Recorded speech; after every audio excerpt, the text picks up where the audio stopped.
Menjadi saluran berkat kasih Allah kepada sesama menjadi sangat penting di masa pandemi seperti ini.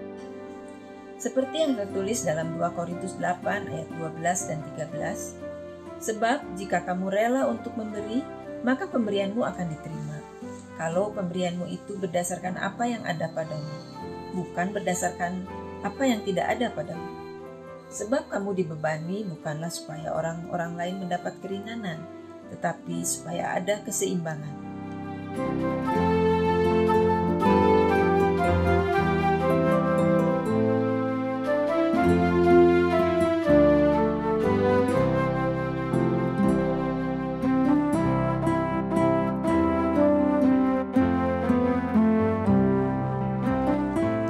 Marilah kita bersama-sama melanjutkan pelayanan kita untuk menolong sesama yang sangat membutuhkan.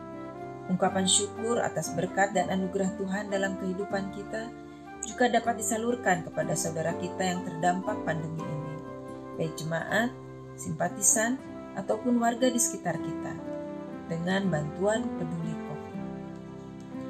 Mari kita berbagi dengan menyisihkan berkat yang sudah Tuhan berikan kepada kita dan menyalurkannya dalam persembahan Peduli COVID melalui rekening GKI Pasir Kaliki dengan keterangan Peduli COVID atau dengan menambahkan angka 19 pada jumlah nominal persembahan yang kita berikan. Kiranya Tuhan senantiasa memimpin dan memakai kita menjadi saluran berkat untuk sesama kita.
Suara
Pertolongan kita adalah di dalam nama Tuhan, Pencipta langit dan bumi yang senantiasa setia dan tidak pernah meninggalkan perbuatan tangan.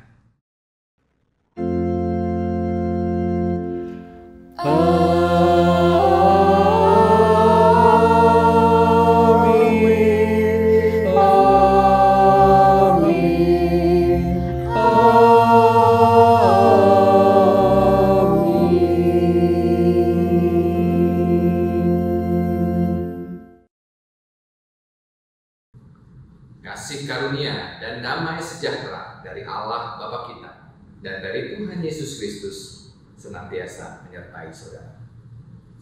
Dan beserta saudara juga.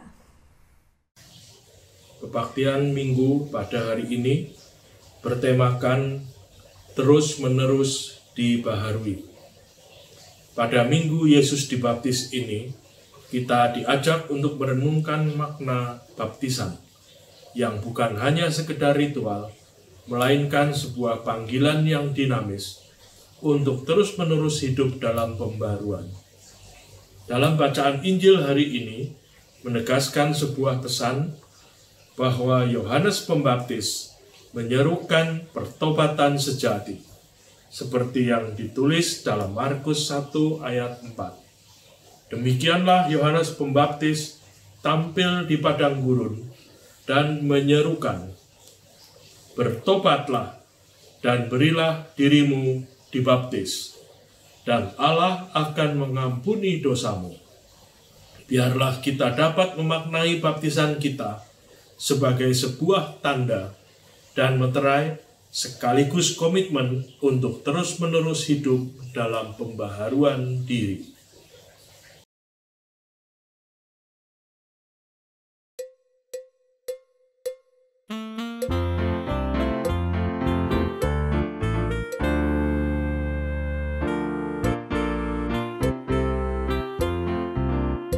Perubahan besar di kehidupanku sejak Yesus di hatiku.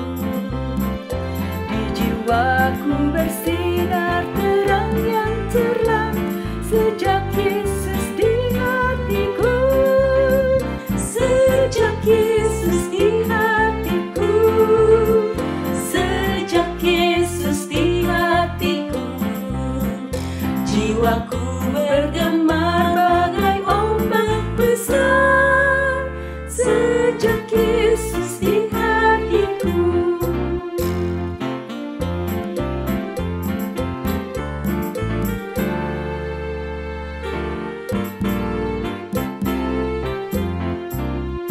Aku tobat kembali ke jalan benar sejak Yesus di hatiku, dan dosaku dihapus, jiwaku sadar sejak Yesus di hatiku. Sejak Yesus di hatiku. Sejak Yesus di hatiku. Jiwaku bergemar bagai ombak besar sejak Yesus di hatiku.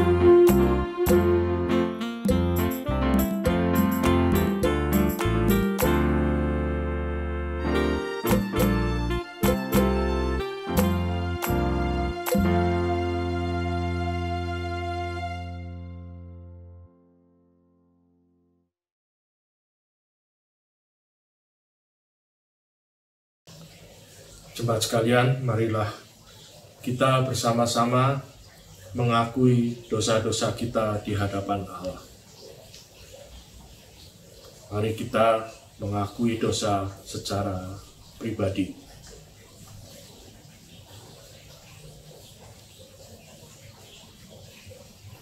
Tuhan Yesus Kristus, Engkaulah Tuhan yang telah menjadi manusia. Dan pada hari pembaptisanmu ini,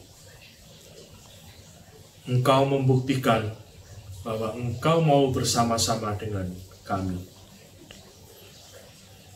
Kami datang ke hadirat-Mu untuk mengakui dosa-dosa kami, ya Tuhan.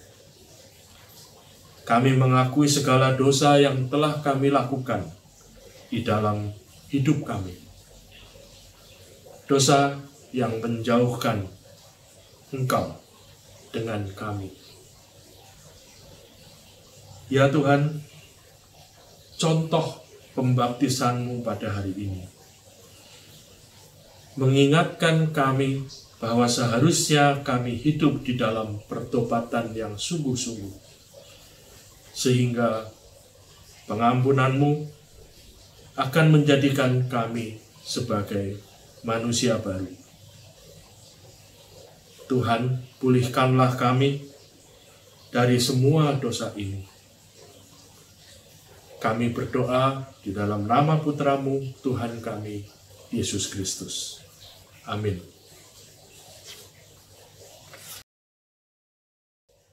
Jemaat sekalian, inilah berita anugerah yang diambil dari Roma 5 ayat 10.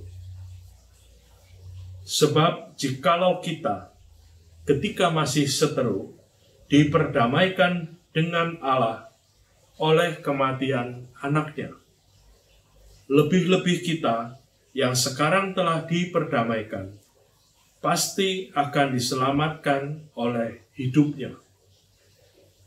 Demikianlah berita anugerah dari Tuhan. Syukur kepada Allah. Damai Kristus bagimu. Damai Kristus bagimu juga.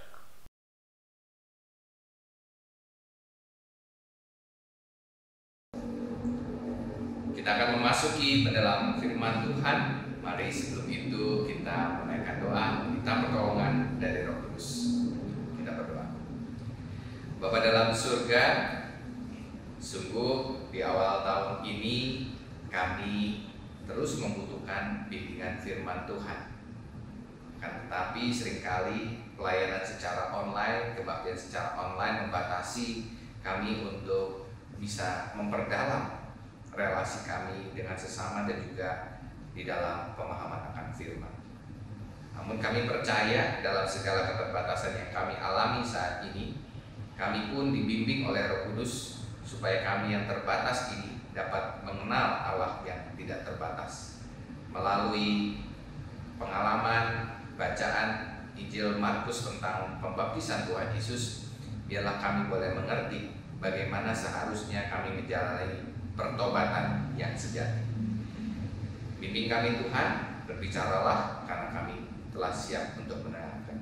Dalam nama Bapa, Anak dan Roh Kudus kami berdoa. Amin. Inilah Injil Tuhan kita Yesus Kristus dari Markus pasal 1 ayat 4 sampai 11. Demikianlah Yohanes Pembaptis tampil di padang gurun dan menyerukan, "Bertobatlah dan berilah dirimu dibaptis, dan Allah akan mengampuni dosa."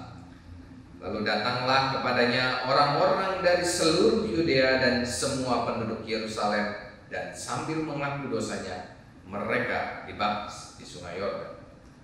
Yohanes memakai jubah bulu unta dan ikat pinggang kulit, dan makanannya belalang dan madu hutan. Inilah yang diberitakan, "Sesudah aku akan datang Ia yang lebih berkuasa daripadaku. Membungkuk dan membuka tali kasutnya pun aku tidak layak. Aku membaptis kamu dengan air, tetapi Ia akan membaptis kamu dengan Roh Kudus." Pada waktu itu datanglah Yesus dari Nazaret di tanah Galilea, dan ia dibaptis di Sungai Yordan oleh Yohanes. Pada saat ia keluar dari air, ia melihat langit terkoyak dan Roh Kudus seperti burung merpati turun ke atasnya. Lalu terdengarlah suara dari surga, "Engkaulah anakku yang kukasihi, kepadamulah aku berkenan." Demikianlah Injil Tuhan kita Yesus Kristus. Berbahagialah kita yang mendengarkan firman Allah dan yang melakukannya dalam kehidupan hari lepas. Haleluya.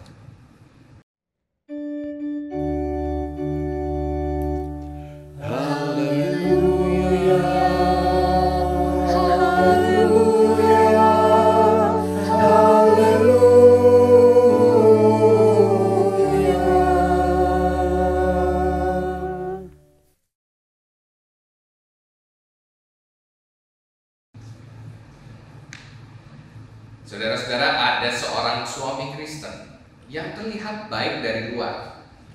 Ia mencukupi kebutuhan istri dan anak-anaknya, sangat bertanggung jawab. Gaji bulanannya diberikan untuk keperluan rumah tangga dan anak-anaknya. Perhatian dia berikan, bahkan sebelum pandemi setiap tahunnya mereka semua pergi berpariwisata keluar kota untuk mempererat kebersamaan mereka. Setiap minggunya pun ia menjalankan peribadahan bersama dengan keluarganya seperti laki-laki yang sempurna. Namun sebagai seorang manusia, laki-laki ini punya kelemahan yang hampir dimiliki oleh semua laki-laki, yaitu dosa mata. Dengan kecanggihan teknologi, informasi yang telah dimiliki oleh semua orang saat ini, dengan mudahnya ia mengakses situs-situs porno yang ada di internet. Bukannya ia tidak sadar itu berdosa, tetapi pada kenyataannya kedagingan telah menguasai. Ia berniat untuk berhenti, tetapi selalu saja jatuh ke dosa yang sama setiap hari. Saudara-saudara, tentu ini adalah satu contoh dari sekian banyak dosa tersembunyi yang dilakukan oleh banyak orang Kristen. Dari luarnya kelihatan baik, tetapi di dalamnya ternyata ada dosa-dosa yang tidak dikehendaki yang terjadi. Setidaknya ada satu dosa yang seringkali atau bahkan selalu mengikat saudara dan saya yang disadari atau tidak berulang terus di dalam kehidupan kita. Dan minggu ini adalah perayaan akan baptisan Tuhan Yesus. Tema yang diangkat saat ini adalah terus-menerus dibaharui. Baptisan seringkali dikorelasikan dengan sebuah pertobatan, sesuatu yang baik, tetapi sayangnya pertobatan sekarang ini disempitkan hanya dengan definisi menjadi Kristen. Pertobatan dianggap sebagai berubahnya keimanan seseorang dari non-Kristen menjadi Kristen dengan ritual kebaktian. Padahal sejatinya pertobatan bukan hanya soal baptisan atau menjadi Kristen, tetapi sungguh-sungguh menghayati diri sebagai orang merdeka yang tidak lagi dibelenggu dengan dosa, dan tentunya disertai dengan perubahan yang terus-menerus. Oleh sebab itu, di dalam pembahasan firman Tuhan hari ini saya mengajak kita untuk merenungkan apakah sesungguhnya kita sudah menjalani pertobatan yang sejati. Setidaknya ada 4 pertobatan, ada 4 tahap pertobatan yang bisa kita cermati. Yang pertama, tahap yang pertama, yaitu sadar akan kesalahan atau dosa. Seberapa penting sih orang sadar akan dosanya? Sangat penting. Di dalam dunia psikologi, saudara-saudara, banyak metode penilaian karakter yang muncul. Ada MBTI, ada DSC, dan ada yang lain. Fungsinya apa sih? Saya baru menyadari fungsinya ketika saya mengikuti tes tersebut, dan hasil yang dimunculkannya membuat saya mengalami satu perubahan. Sebelumnya saya adalah orang yang nggak bisa kompromi dengan kesalahan, dan saya adalah pengingat yang baik. Nanti saya ceritakan di belakang. Yang artinya ketika ada orang yang melakukan kesalahan, saya bisa ingat detail-detail yang ada. Apa yang dikatakannya, baju apa yang dipakai, rambutnya waktu itu seperti apa, dan pakai kacamata apa dia.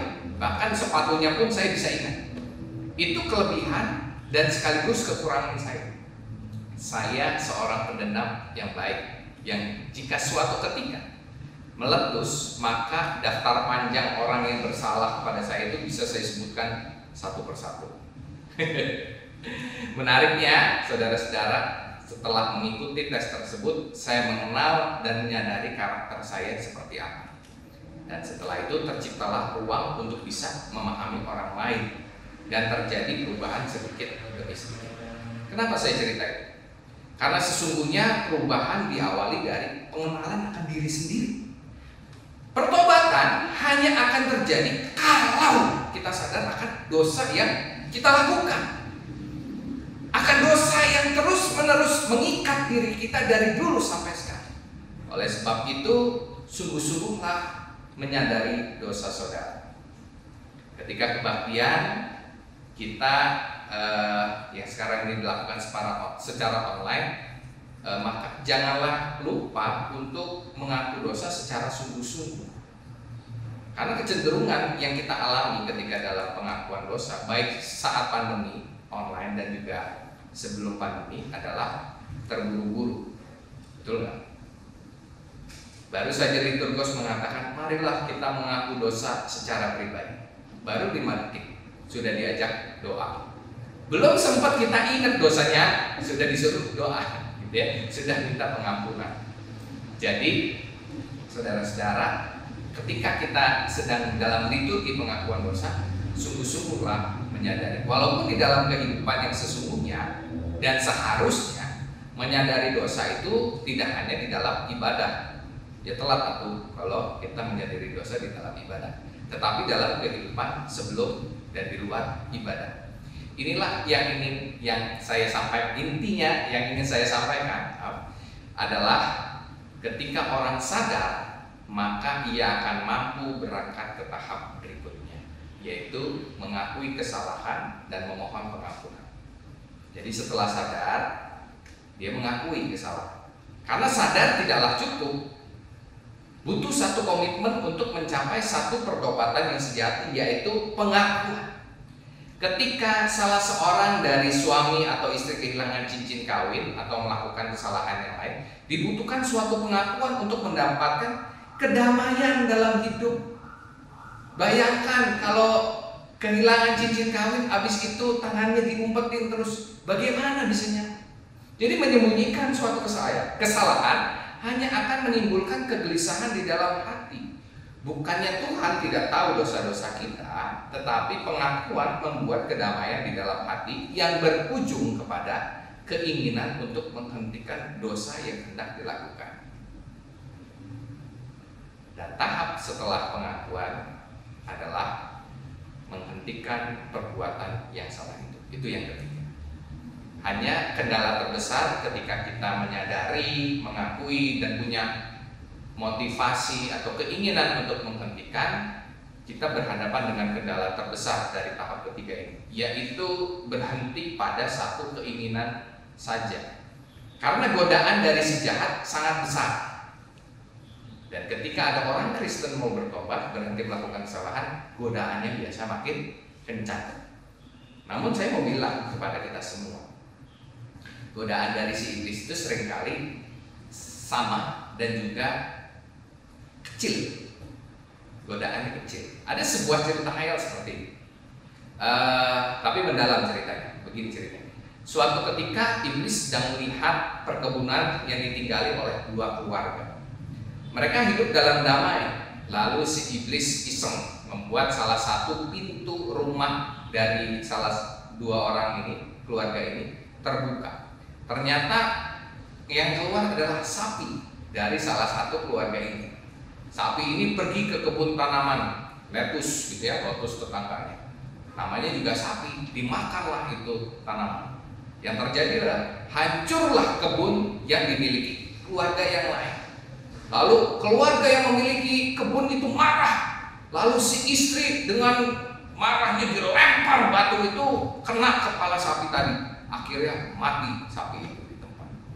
Nggak terima sapinya mati, tetangga yang punya sapi itu lempar balik batu itu ke istri yang lempar tadi.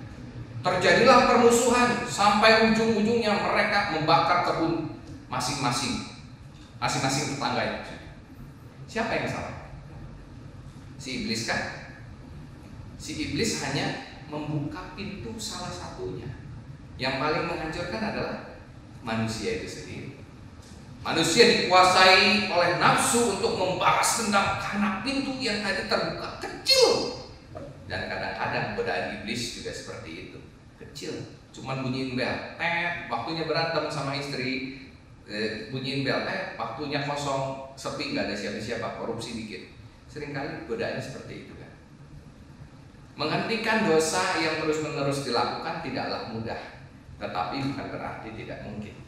Karena godaan yang diberikan oleh iblis sesungguhnya kecil. Tinggal bagaimana niat kita menghentikan dosa yang terjadi. Nah, tentu menghentikan dosa belum cukup memasuki tahap pertobatan yang sempurna. Yang keempat adalah melakukan apa yang seharusnya. Tentu kita mengingat kisah Zakheus.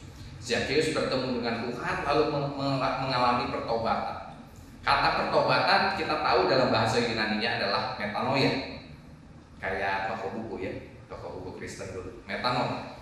Berbalik dari jalan yang sebelumnya ditempuh lalu berputar arah. Akan tetapi apakah hanya sampai berbalik? Tentu tidak. Ketika mau kembali ke jalan yang benar, ada jalan yang harus ditempuh untuk kembali. Zakheus bukan hanya sadar dia berdosa, tetapi dia kembalikan itu semua dan dia berbagi kepada orang-orang yang kesulitan. Saudara-saudara, saya pernah punya pengalaman juga. Pernah salah jalan, mau keluar ke tol Paster, keterusan. Akhirnya keluar ke tol Padalarang. Ya mau nggak mau harus keluar dulu di Padalarang, habis itu putar balik dan masuk lagi, dan tidak diam di tempat karena saya mau menuju ke tempat yang seharusnya. Begitu pula ketika kita punya satu keinginan untuk bertobat, gak cuma sadar, gak cuma mengakui, dan gak cuma berhenti, tetapi balik melakukan apa yang seharusnya kita lakukan. Saudara-saudara, setelah dipulihkan dan kita memahami makna pertobatan, maka harusnya kita lakukan. Saya ulang, ada 4 tahap. Yang pertama, sadar akan dosa yang dilakukan. Yang kedua, mengakui dan memohon pengampunan. Yang ketiga, menghentikan tindakan dosa itu. Dan yang keempat, melakukan apa yang seharusnya dilakukan. Dan ingat, pertobatan ini seperti tahapan yang tidak pernah berhenti. Terkadang kita masuk ke tahap pertama, langsung jatuh lagi. Udah masuk ke tahap yang kedua, jatuh lagi. Tahap yang ketiga udah mau menghentikan dosa, jatuh lagi. Jadi mengulang ke tahap yang pertama. Begitu juga ketika mencapai tahap yang keempat, sudah mencapai pertobatan untuk melakukan sesuatu, tetap saja ada kemungkinan untuk jatuh lagi. Dan pertobatan itu baru akan berhenti pada saat kita mengakhiri kehidupan. 4 tahap tadi mustahil dilakukan jika hanya mengandalkan diri sendiri. Maka tepatlah yang dikatakan oleh Yohanes Pembaptis, "Aku membaptis kamu dengan air, tetapi Ia akan membaptis kamu dengan Roh Kudus." Baptisan yang kita jalani memang dilakukan dengan media air, tetapi yang lebih penting dari medianya adalah Roh Kudus yang dicurahkan itu. Tanpa Roh Kudus, maka tidak mungkin kita menjalani pertobatan dengan benar. Jangan hanya mengundang Roh Kudus untuk hadir, tetapi sediakan ruang untuk Roh Kudus untuk berkuasa atas hidup kita. Niscaya kehidupan kita akan terus-menerus dibaharui. Tuhan memberkati kita semua.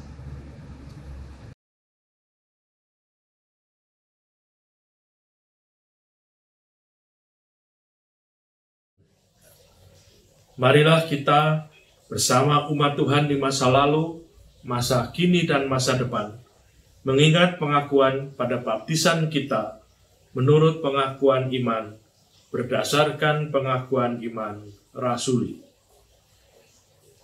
Aku percaya kepada Allah, Bapa yang Maha Kuasa, Khalik langit dan bumi, dan kepada Yesus Kristus, Anaknya yang tunggal Tuhan kita, yang dikandung dari Roh Kudus, lahir dari anak darah Maria, yang menderita sengsara di bawah pemerintahan Pontius Pilatus, disalibkan, mati, dan dikuburkan, turun ke dalam kerajaan maut.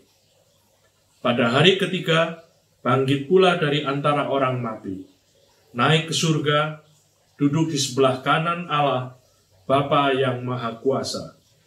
Dan dari sana Ia akan datang untuk menghakimi orang yang hidup dan yang mati. Aku percaya kepada Roh Kudus, gereja yang kudus dan am, persekutuan orang kudus, pengampunan dosa, kebangkitan orang mati, dan hidup yang kekal. Amin.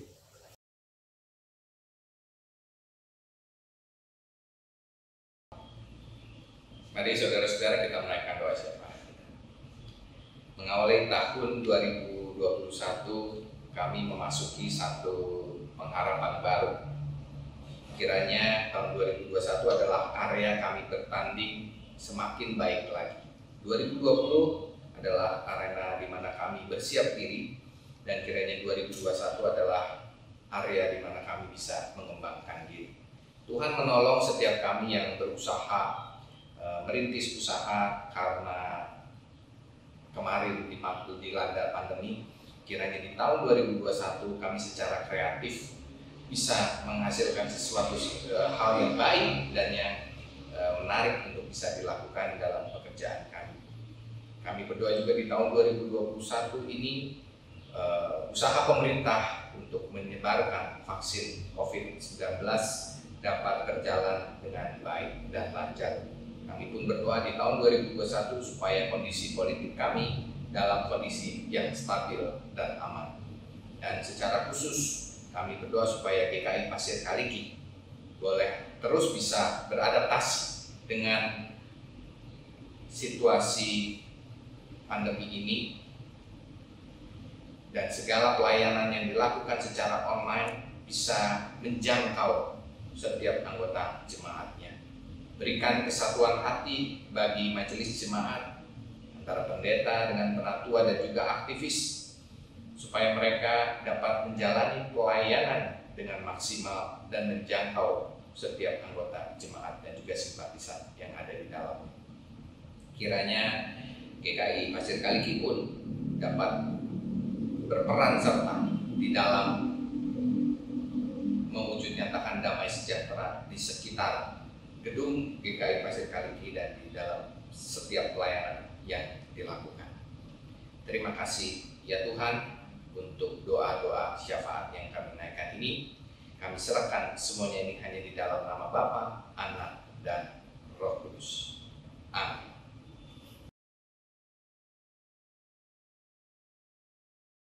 Pelayanan persembahan.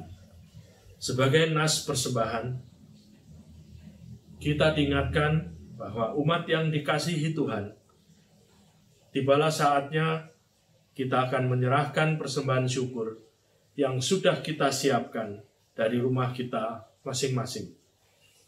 Ayat persembahan yang mendasari persembahan kita diambil dari Roma 12 ayat yang pertama. Karena itu, saudara-saudara, demi kemurahan Allah, aku menasihatkan kamu, supaya kamu mempersembahkan tubuhmu sebagai persembahan yang hidup, yang kudus, dan yang berkenan kepada Allah. Itu adalah ibadahmu yang sejati. Persembahan dapat kita kumpulkan dengan memasukkan dalam amplop khusus yang nanti akan kita bawa pada saat kita dapat beribadah kembali di gedung gereja. Atau dapat pula memberikan persembahan dengan cara mengirimkannya melalui nomor rekening GKI Pasir Kaliki atau dengan scan barcode yang telah tersedia.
Bapa yang bertahta di dalam surga,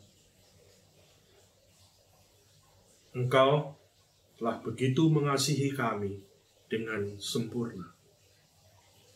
Atas semua anugerah dan kebaikan serta kasih-Mu kepada kami. Kami datang untuk membawa persembahan kepadamu, ya Tuhan. Persembahan ini didasarkan atas semua rahmat yang Kau curahkan kepada kami. Semuanya berasal daripadamu. Ya Tuhan, layakkanlah persembahan ini, karena dengan persembahan ini kami berharap kami dapat mengikuti teladan-Mu untuk mempersembahkan hidup kami dengan mengasihi, peduli, dan membantu orang-orang di sekitar kami. Kami berdoa dalam nama Putra-Mu, Tuhan kami, Yesus Kristus. Amin.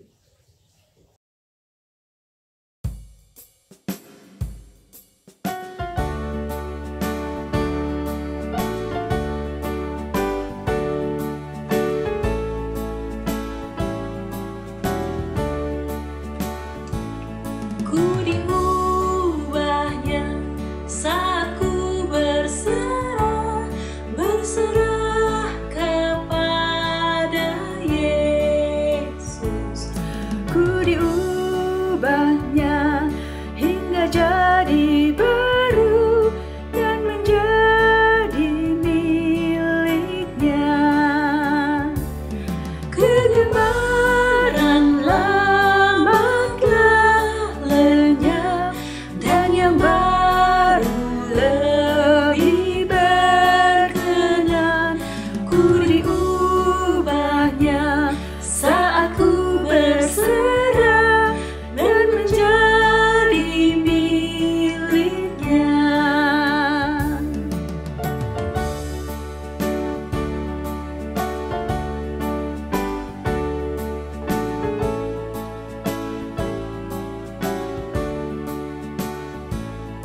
Ku diubahnya saat ku berserah kepada Yesus. Ku diubahnya hingga jadi baru dan menjadi miliknya. Kegemaran lama telah lenyap dan yang baru lebih berkenan. Ku diubahnya saat ku berserah dan menjadi miliknya.